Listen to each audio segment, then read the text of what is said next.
Salam dan salam sejahtera sobat iman yang dikasihi oleh Tuhan. Saya percaya hari ini dimanapun Anda berada, Anda adalah orang yang diberkati, dikasihi dan dicintai oleh Tuhan. Hari ini kita akan belajar satu tema firman Tuhan yang berjudul Lawanlah Iblis.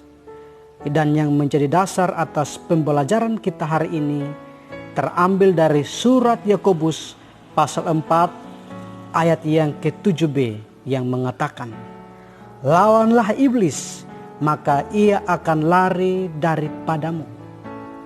Saudaraku yang dikasihi Tuhan, perjanjian baru seringkali menggambarkan kehidupan Kristen sebagai suatu pertempuran rohani melawan kuasa-kuasa jahat dengan menggunakan istilah-istilah perang seperti bertempur, menaklukkan, melawan, dan mengalahkan. Bahkan orang-orang Kristen juga seringkali dibandingkan dengan prajurit yang sedang melayani di dalam wilayah musuh. Nah, bagaimana caranya supaya kita bisa melawan iblis? Rasul Paulus menyuruh kita untuk menerima ketopong keselamatan dan pedang roh, yaitu firman Allah.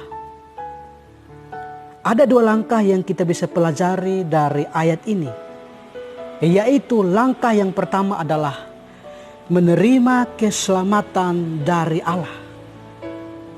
Anda tidak akan mampu berkata tidak kepada iblis sebelum Anda berkata ya kepada Kristus.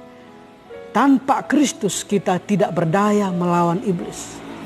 Tetapi dengan ketopong keselamatan, pikiran kita dilindungi oleh Allah. Ingatlah ini, jika Anda adalah seorang percaya, maka iblis tidak bisa memaksa Anda untuk melakukan sesuatu.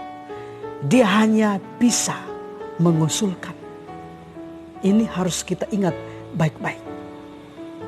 Dan langkah yang kedua adalah Anda harus menggunakan firman Allah sebagai senjata Anda untuk melawan iblis. Yesus memberikan kita teladan ini ketika dia dicobai di padang gurun yang dicatat di dalam Matius pasal 4. Setiap kali iblis mengusulkan sebuah pencobaan, Yesus melawan dengan mengutip ayat Alkitab. Yesus tidak pernah berdebat dengan iblis.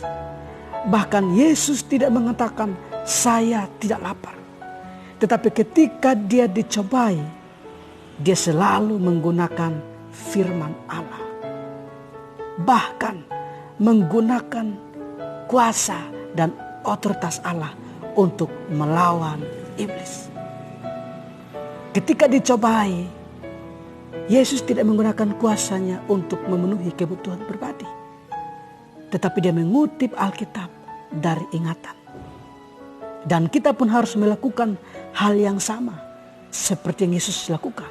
Yaitu mengutip ayat Alkitab atau firman Allah setiap kali kita dicobai. Mengapa? Karena ada kuasa di dalam firman Allah. Dan ingatlah bahwa iblis takut padanya. Saudaraku yang dikasihi Tuhan, jangan pernah mencoba untuk berdebat dengan iblis. Kenapa? Karena dia lebih baik dalam soal berdebat ketimbang Anda. Dia sudah mempraktikkannya ribuan tahun. Dan Anda tidak bisa menggertak iblis dengan logika atau pendapat Anda. Tetapi Anda bisa memakai senjata yang membuatnya gemetar, yakni kebenaran Allah. Karena itu, menghafal ayat sangatlah penting untuk mengalahkan pencobaan. Anda juga bisa dengan cepat menggunakan kebenaran itu kapanpun dan dimanapun Anda dicobai.